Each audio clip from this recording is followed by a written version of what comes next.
आराम तो सबको पसंद है, मुझे भी। लेकिन ज़्यादा आराम भी खटकने लगता है। साइंस भी यही कहती है। और मैं अभी इसी स्टेज पे था। तो लाइफ में थोड़ा चेंज लाने के लिए और चैलेंज लाने के लिए मैंने कुछ ऐसा करने का डिसाइड करा जो मैं काफ़ी दिनों से सोच रहा था। तो मैंने बुक पढ़ी थी, बॉर्न टू रन।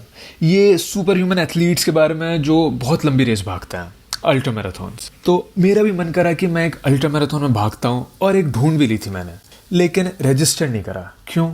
क्योंकि ये 50 किलोमीटर की हैं, बेसिकली गाजियाबाद से मेरठ।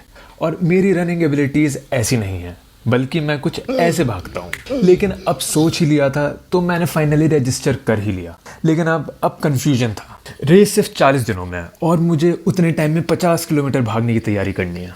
तो फिर मैंने वही करा जो मैं करता हूँ जब भी मैं कन्फ्यूज होता हूँ। मैंने उसके बारे में बुक्स पढ़ी, इनफैक्ट 2 बुक्स पढ़ी। तो क्या पता चला मुझे ये 2 बुक्स पढ़ के, बेसिकली बॉडी का कोई भी फंक्शन इंप्रूव करने का एक ही मैकेनिज्म है, स्ट्रेस और अडेप्शन। स्पेसिफिकली जिस चीज़ को इंप्रूव करना है उसे स्ट्रेस करो, बॉडी अडेप्ट करेगी और इंप्रूव करेगी।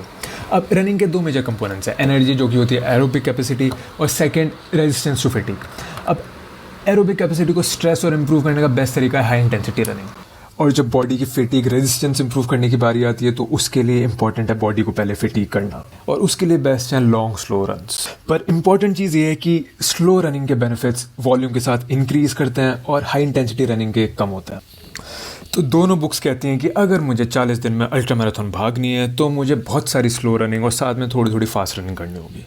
अब कितनी और कैसे वो कल पता लगाता हूँ। Bye bye.